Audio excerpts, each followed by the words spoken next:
जब भी हमारे जीवन में कोई मुश्किल, कठिनाई, दुख आता है तो हम प्रार्थना की ओर चलते हैं। हम ईश्वर से तब जुड़ते हैं, उसको बोलते हैं कि हमारे जीवन में ऐसा कर दे, जीवन में वैसा बदलाव कर दे।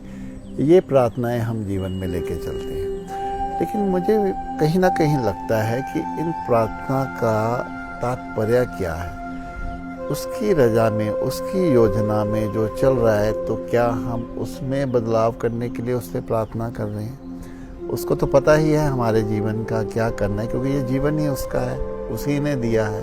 वो ही सब उतार चढ़ाव हमारे जीवन में लेके आता है।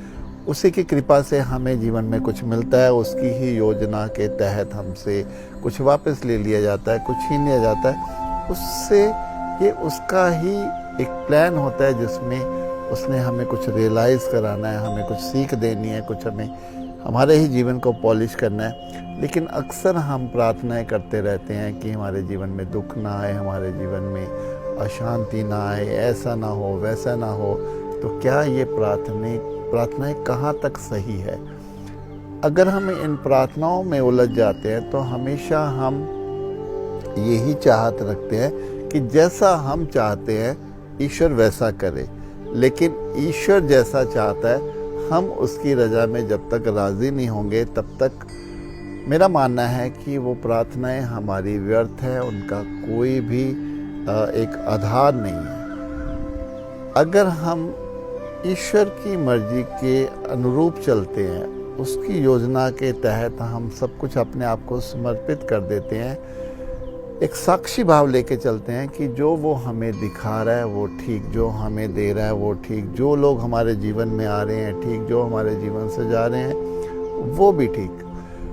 हम अपनी मेहनत करते रहते हैं, हम अपने एफर्ट्स डालते रहते हैं, अपने प्रयास करते रहते हैं, चाहे हम अपने सपने बुनते रहते हैं, अपनी कल्पनाओं के अकॉर्डिंगली हम अपने जीवन में चलते हैं। लेकिन फिर भी होता तो वही है जो वो चाहता है। क्योंकि अक्सर हम देखें तो हम जैसा चाहते हैं जीवन में वैसा नहीं होता, लेकिन जैसा भी हमारे जीवन में होता है हम उसको स्वीकार तो कर ही लेते हैं। तो मेरा मानना है कि वही प्रार्थना मैं उसको कहूँगा जहाँ हम उसकी रजा में राजी हो जाते हैं। वो जो करता है ठीक, जो हो रहा है ठीक, अच्छा बुरा हम उससे ऊपर निकल जाते हैं, सही गलत की परिभाषा से ऊपर निकल जाते हैं। क्योंकि उसने सभी जीवों को बनाया, वो एक कण कण में है और हर चीज़ उसके अकॉर्डिंगली चल रही है।